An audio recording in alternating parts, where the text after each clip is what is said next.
AB48 news Gujarat હવે નજર કરીએ આજના મુખ્ય સમાચાર। નેશનલ હાઈવે 48 પર વધુ એક ગંભીર માર્ગ અકસ્માતની ઘટના સામે આવી છે। સુરત જિલ્લાના સાવા બ્રિજ નજીક થયેલા ટ્રિપલ અકસ્માતમાં એક નિર્દોષ ટેલર ચાલકનું મોત થયું છે, જ્યારે અનેક મુસાફરો ઈજાગ્રસ્ત થયા છે।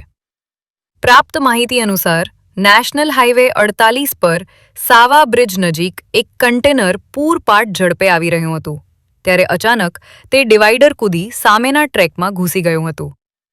રોંગ સાઈડ પર ઘૂસેલા આ કન્ટેનર સામે આવી રહેલા ટ્રેલર સાથે જોરદાર અથડાયું હતું। ટક્કર એટલી ભયાનક હતી કે ટ્રેલરના કેબિનનો સંપૂર્ણ ભૂક્કો બોલી ગયો હતો। આ દરમિયાન પાછળથી આવી રહેલી એક ખાનગી લક્ઝરી બસ પણ બંને વાહનો સાથે અથડાઈ હતી। આ ટ્રિપલ અકસ્માતમાં ટ્રેલર ચાલક ગંભીર રીતે ઘવાયો હતો, જેને સારવાર મળે તે પહેલાં જ તેનું મૃત્યુ થયું હોવાનું જાણવા મળ્યું છે।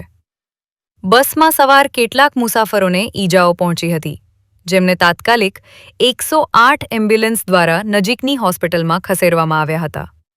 ઘટનાની જાણ થતાં જ પોલીસ તાત્કાલિક સ્થળ પર પહોંચી ગઈ હતી અને રાહત બચાવ કામગીરી હાથ ધરી હતી। અકસ્માતને કારણે હાઈવે પર ટ્રાફિક જામ સર્જાયો હતો, જેના કારણે વાહનોની લાંબી કતારો લાગી ગઈ હતી।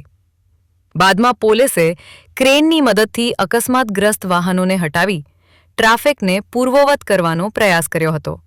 AB48 ન્યૂઝ ગુજરાત સાથે પ્રશાંત પટેલ, બારડોલી।